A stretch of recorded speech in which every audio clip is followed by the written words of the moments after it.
why aryl amines यानी aromatic amines are less basic than ammonia and alkyl amines. Very good. लेकिन ये reason NCERT ने नहीं दे रखा है। ठीक, ये तो बहुत बेसिक रीजन है। मैं वो रीजन सुनना चाहता हूं जो असर्शन रीजन में आएगा।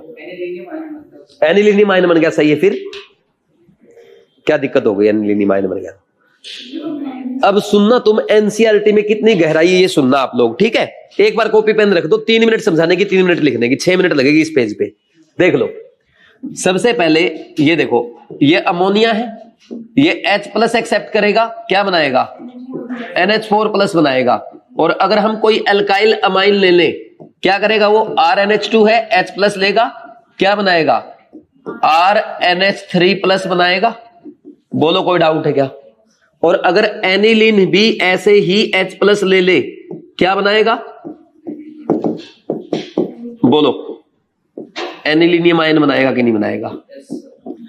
ठीक यार, एक बात बताओ, बेस कौन ज्यादा, सबसे स्ट्रॉन्ग बेस कौन होगा इनमें? जिसका इक्विलिब्रियम ज्यादा फॉरवर्ड जाएगा। आपने कल भी पढ़ा था कि जिसका कंजुगेट कैटायन ज्यादा स्टेबल, उसकी बेसिक स्ट्रेंथ ज्यादा। ये देखो, अमोनिया का कंजुगेट कैटायन, ये अमाइन का कंजुगेट कैटायन, ये अराइल अमाइन का कंजुगेट कैटायन। तो जिसका कंजुगेट कैटायन ज्यादा स्टेबल, उसका इक्विलिब्रियम ज्यादा फॉरवर्ड, वो ज्यादा बेसिक। बोल सकते कि नहीं बोल सकते? ऐसे लिख दूं क्या? As stability of conjugate cation increase. ये पहले ही पढ़ाया भाई मैंने, पहले लेक्चर में। यार ऐसे बोल ही नहीं रहे। इंक्रीज बेसिक स्ट्रेंथ इंक्रीज में कोई डाउट है क्या? सही है। ये अमोनियम आयन में तो कोई दिक्कत नहीं, इसमें तो कोई +I -I +M -M नहीं लगा। लेकिन इसमें क्या लगा? +I लगा। इसमें क्या लगा? बताओ क्या लगा? देखा जाए -I का काम करेगा वो या +I का काम करेगा? रेजोनेंस तो हो नहीं सकता, और जब रेजोनेंस ना हो, डबल बॉन्डेड कार्बन किसका काम करता है? -I बताया था। बोलो, कोई डाउट है क्या? तो ये तो एक टाइप से -I का काम करेगा ना। ठीक, इसके अलावा और देखो, अब यहां पे एनिलीन है। एनिलीन के कितने रेजोनेटिंग स्ट्रक्चर बनेंगे बता सकता है कोई? 5 लिख के दिखाऊं क्या? कर लोगे अपने आप? ये बनाता है 5 रेजोनेटिंग स्ट्रक्चर, ठीक है। सुनना, अब ये क्या है आपका?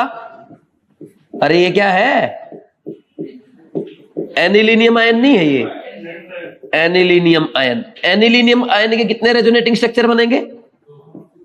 2 बनेंगे, ठीक है। अरे बोलो, एनिलीन 5 रेजोनेटिंग स्ट्रक्चर बना रहा था, खूब स्टेबल था। उसने क्या किया? अपना लोन पेयर दे दिया। अब वो 2 रेजोनेटिंग स्ट्रक्चर बना रहा है। स्टेबल हुआ या अनस्टेबल हुआ? स्टेबिलिटी घटी क्या? कोई अपनी स्टेबिलिटी कम करना चाहेगा? नहीं करना चाहेगा। तो अगर एनिलीन एक H+ को अपने लोन पेयर देके अपनी स्टेबिलिटी कम कर रहा है, तो क्या वो ऐसा करना चाहेगा? नहीं करना चाहेगा। इसलिए वो अपने लोन पेयर नहीं देना चाहता है, उसकी बेसिक स्ट्रेंथ क्या होगी? कम। ये रीजन एनसीईआरटी में लिखा है। पढ़ा तूने कभी? नहीं पढ़ा ना। ये रीजन क्लास 12th की अमाइंस की एनसीईआरटी में पहली बार देख रहे हो ना। बहुत सारी चीजें आएगी अभी ऐसी, तो तुम पहली बार पढ़ोगे। मैं अब देखो है क्या क्या देखो, बेसिक स्ट्रेंथ का ऑर्डर ये आ जाएगा। अब एनिलीन की बेसिक स्ट्रेंथ सबसे कम, एनिलीन की बेसिक स्ट्रेंथ सबसे कम, उससे ज्यादा अमोनिया की, और इससे ज्यादा RNH2 की। एक रीजन तो आप ये लिख सकते हो, सर इसमें क्या है? रेजोनेंस हो रहा है, डीलोकलाइज लोन पेयर है ना। और इन दोनों में क्या है? लोकलाइज लोन पेयर है। और इन दोनों में क्या है? लोकलाइज लोन पेयर है। और इन दोनों में अगर कंपेयर करोगे, यहां पे +I भी लगा है। तो रीजन 1 लिखते हैं। एक सेकंड, रीजन 1 क्या होगा? रीजन 1 क्या होगा बोलो? सबसे पहला रीजन क्या लिख देंगे? Aniline aryl amine is less basic due to resonance। इतना ही लिख के छोड़ दो ना, ये समझ जाओगे। पूरा डिटेल लिखूं? समझ जाएंगे ना। पहला रीजन, रीजन 2 डिटेल में लिख देता हूं जो एनसीईआरटी वाला है ना। रीजन 2 क्या है? रीजन 2 ये कहता है aniline form 5 resonating structure while anilinium ion form only 2 resonating structure. Hence aniline is more stable than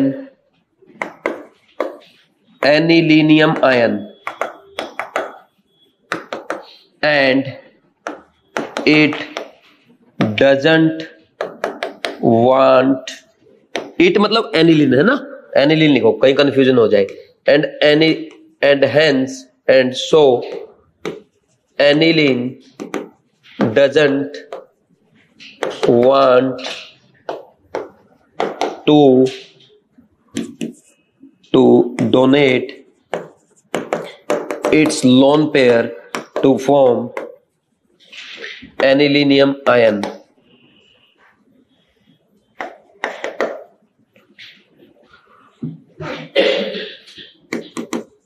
So that's why aryl amine are less basic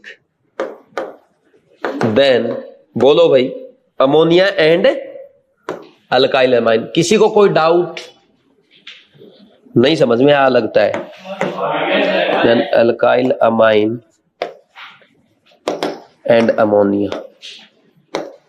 ये नीचे वाला जो रीजन 2 मैंने लिखा ना, ये समझ में आया कि नहीं आया ये बताओ मेरे को, बाकी चीज छोड़ो। ये आज के लेक्चर का सबसे इंपॉर्टेंट पार्ट था जो आज तक एग्जाम में नहीं आया है। ठीक,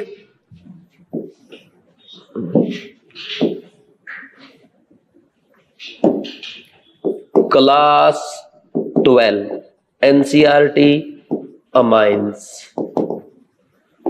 हे एग्जामिनर, यहां से असर्शन रीजन क्वेश्चन पूछो।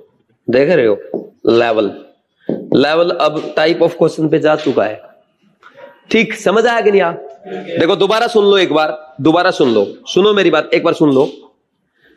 ये एनसीईआरटी का क्वेश्चन है, why aryl amines are less basic than alkyl amines and ammonia. इसका रीजन क्या है? पहला रीजन तो ये हो जाएगा कि अराइल अमाइन का जो लोन पेयर है वो डीलोकलाइज है, वो रेजोनेंस में है, इसलिए इजीली अवेलेबल नहीं होगा, जिसके कारण उसकी बेसिक स्ट्रेंथ घट जाती है। और उससे ज्यादा बेसिक कौन हो जाएगा? अमोनिया। और अमोनिया से भी ज्यादा बेसिक हो जाता है अल्काइल अमाइन, क्योंकि अल्काइल अमाइन में लोकलाइज लोन पेयर के साथ साथ क्या है? प्लस आई ग्रुप भी लगा है। एक रीजन तो ये हो गया। दूसरा रीजन, अराइल अमाइन क्यों लेस बेसिक होते हैं अमोनिया और अल्काइल अमाइन से, वो ये है कि एनिलीन जब H+ के साथ रिएक्शन करके एनिलीनियम आयन बनाएगा तो यहां पे एनिलीन तो बनाता है 5 रेजोनेटिंग स्ट्रक्चर, जबकि एनिलीनियम आयन के बनेंगे ओनली 2 रेजोनेटिंग स्ट्रक्चर। यहां पे है ना ये उल्टे बॉन्ड दिखाने थे। ठीक, मैं अभी कर दूंगा इसको सही। इसके 2 एनिलीन, एक सेकंड इसको कर ही देता हूं।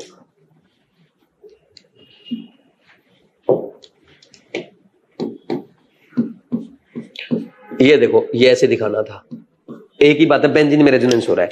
ठीक, तो एनिलीन बनाता है 5 रेजोनेटिंग स्ट्रक्चर, जबकि एनिलीनियम आयन बनाता है 2 रेजोनेटिंग स्ट्रक्चर। तो यहां पे एनिलीन ज्यादा स्टेबल रहेगा, इसलिए वो अपना लोन पेयर डोनेट करके एनिलीनियम आयन नहीं बनाना चाहता, यानी वो इजीली अपना इलेक्ट्रॉन डोनेट नहीं करना चाहता, इसलिए उसकी बेसिक स्ट्रेंथ क्या हो जाएगी?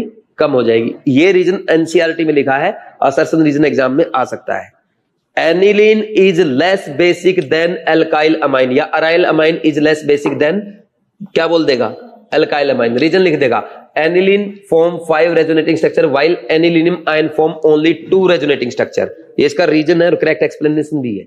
समझे कि नहीं समझे? कर लोगे? नंबर 30 असर्शन रीजन का क्वेश्चन है, when inductive effect and electromagnetic effect operate in opposite direction the inductive effect predominate. Wrong statement है, मैंने गेम खेल दिया आपके साथ भाई। जब इंडक्टिव इफेक्ट और इलेक्ट्रोमैग्नेटिक इफेक्ट अपोजिट डायरेक्शन में ऑपरेट करते हैं तो इलेक्ट्रोमैग्नेटिक इफेक्ट डोमिनेंट होता है, ना कि इंडक्टिव इफेक्ट। ध्यान रखना, ये तो उल्टा लिख रखा है। नेक्स्ट पढ़ो, inductive effect is complete transfer of shared pair of pi electron to one of the atom.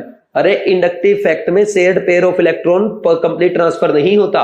Inductive effect में तो ओनली पार्शियल शिफ्टिंग होता है, लेस इलेक्ट्रोनेगेटिव एटम से मोर इलेक्ट्रोनेगेटिव एटम की तरफ, वो भी सिग्मा बॉन्ड के थ्रू। पाई इलेक्ट्रॉन का तो मतलब ही नहीं है। दोनों स्टेटमेंट रॉन्ग हो गई। Both assertion and reason are false. Answer is 4. Very easy question. ठीक। Next question number 30। The order of stability of carbon ion. अरे कार्बन आयन की स्टेबिलिटी का ऑर्डर आता है, प्राइमरी का सबसे ज्यादा, उससे कम से, ये आपका, हाँ ये प्राइमरी हो गया, इससे कम सेकेंडरी हो गया। मिथाइल एनायन सबसे ज्यादा स्टेबल इनमें, और सबसे कम हो जाएगा टर्सरी। टर्सरी और सबसे कम स्टेबल होगा दोस्तों। इसने ऑर्डर उल्टा लिख रखा है, तो असर्शन इसका भी रॉन्ग हो गया। नेक्स्ट रीजन पढ़ो। Carbon atom in carbon ion is sp2 hybridize. बहुत बढ़िया भाई, sp3 होता है हर जगह, ये भी रॉन्ग स्टेटमेंट है। Both assertion and reason are false. Answer is 4 again. ठीक, इजी क्वेश्चन।